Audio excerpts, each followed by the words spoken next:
سرخط خبرها. هشدار هواشناسان از بارانگری‌ها در 2 روز آینده. یک مخالف سابق حکومت در تاجیکستان زندانی شد. از آغاز حمله روسیه 26,000 اوکراینی بی‌درک شدند.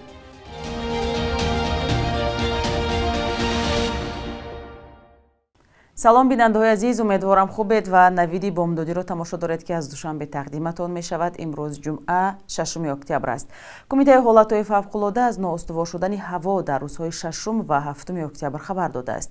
به اطلاع منبع در این 2 روز در وادی‌ها باریدن باران شدتناک در نظر است. همچنین روز 7 اکتبر در بلندی بیش از 2,500 متر باران به برف تبدیل می‌شود.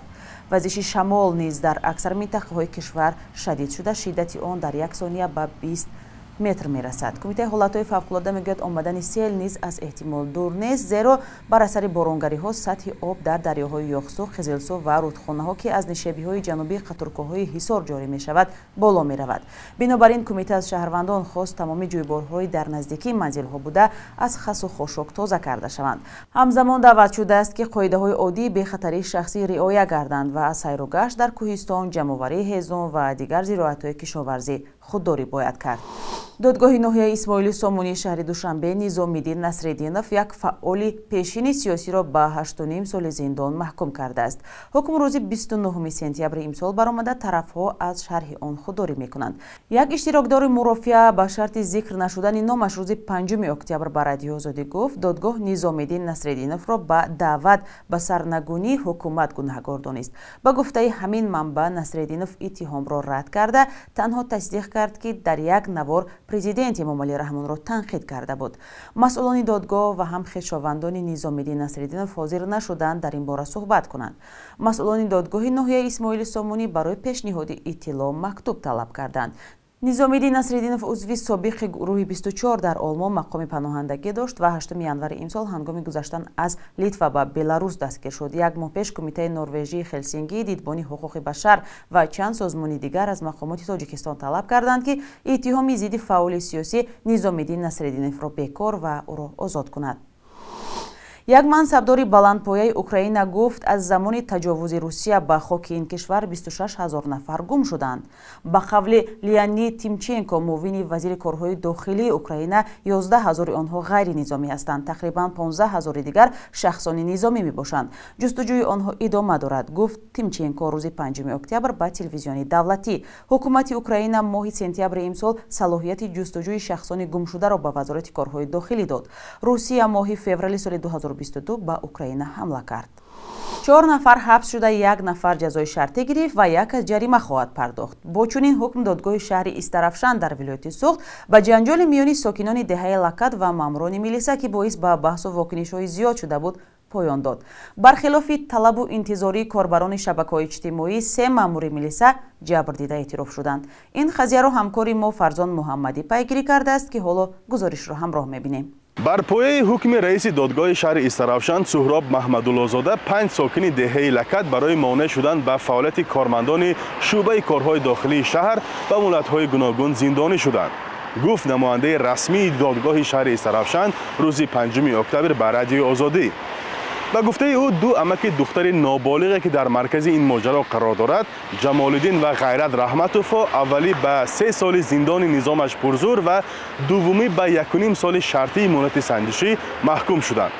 همچنین ساکنان لکد دهقان عبدالصمدوف، برهان تویچی و طلعت محمدقلوف 2.5 سال در زندان نظامش پرزور خواهند گذراند و اسفندیار اورونبایف مدیر مکتب دهه 27,200 سامانی جریمه می شود.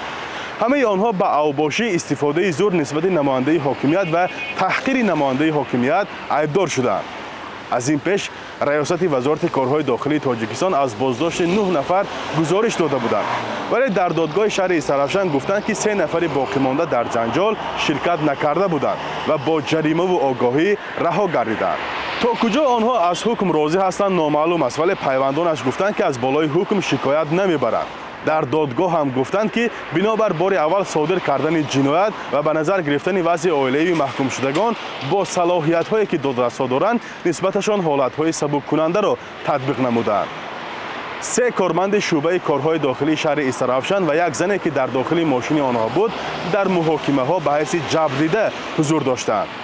پیشتر وزارت کارهای داخلی با نشر یک گزارش گفته بود که این افراد در ایجاد مانع و لطوکوب ماموران پلیس گمانبر میشوند. قبلا رادیو آزادی در این موضوع گزارشات تهیه کرده بود و دختر نابالغی که در داخل نقلیات کارمندان پلیس بود از رفتار غیر اخلاقی میلیساها شکایت داشت. اما چنان که از نتیجه حکم معلوم شد دعوای او تصدیق خود را نیافته است. جنجال ساکنان استرافشان با ماموران میلیسا آخر ماه می امسال صورت گرفته باعث بحث و بررسی زیاد در شبکه‌های اجتماعی شده است. برخی‌ها گفتند اگر ساکنان استرافشان را برای حمله به کارمندان پلیس بازداشت کردند باید اعمال میلیساها هم تحقیق و محاکمه شود، ولی ماموران پلیس جزای نگرفته و از اول تا آخر همچون جبریده اعتراف کردند.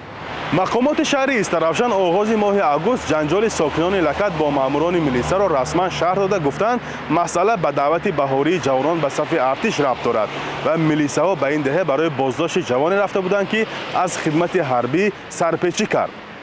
مقامات دادستانی ولایت سوخت هم گفتند زن و دختری که در داخل ماشین میلیساها بودند برای کمک در دریافت جوان سن دعوتی رفتند.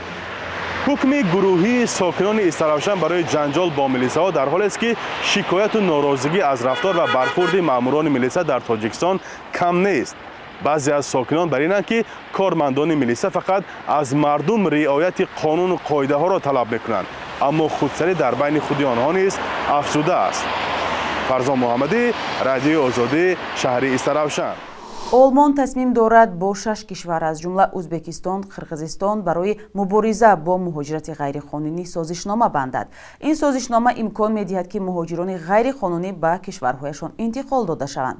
ба навиштаи расонаҳо олмон айни замон бо ӯзбекистон, гурҷистон, молдова, кения, колумбия ва қирғизистон бастани созишномаро баррасӣ дорад. олмон тасмим дорад бо ин тартиб теъдоди муҳоҷирони ғайриқонуниро кам ва барои қабули муҳоҷирони қонунӣ шароит фароҳам кунад. бахши якрӯзи таърихро ҳамкорам хиромон бақозода тақдим мекунад ки муҳимтарин таҳаввулоти таърихии 6 октябрро фаро мегирад.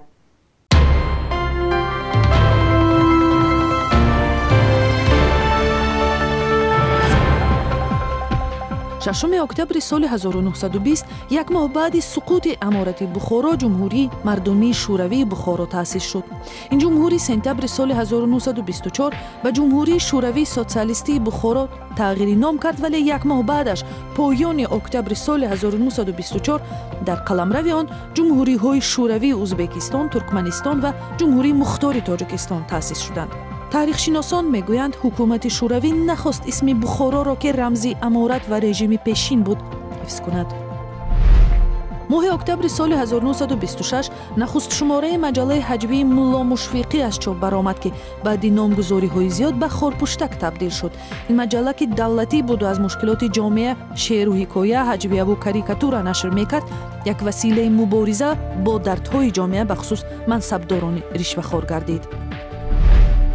6 октябри соли 1951 овозхони тоҷик Муродбек Насриддинов таваллуд шудааст. муаллифи таронаҳои маъруфи «Мезанад борон ба шиша», «Санаме» ва дигарҳо бо саҳмаш дар эҳёи таронаҳои мардумӣ маъруф шудааст. қурби рубли русӣ нисбат ба дирӯз бетағйир боқӣ монда 1000 рубл ба 110 сомонию 10 дирам баробар аст. бар асоси қурби таъинкардаи Бонки Миллии Тоҷикистон имрӯз 6 октябр $100 амрикоӣ ба 1096 сомонӣ ва 100 евро ба 1153 сомонӣ иваз мешавад.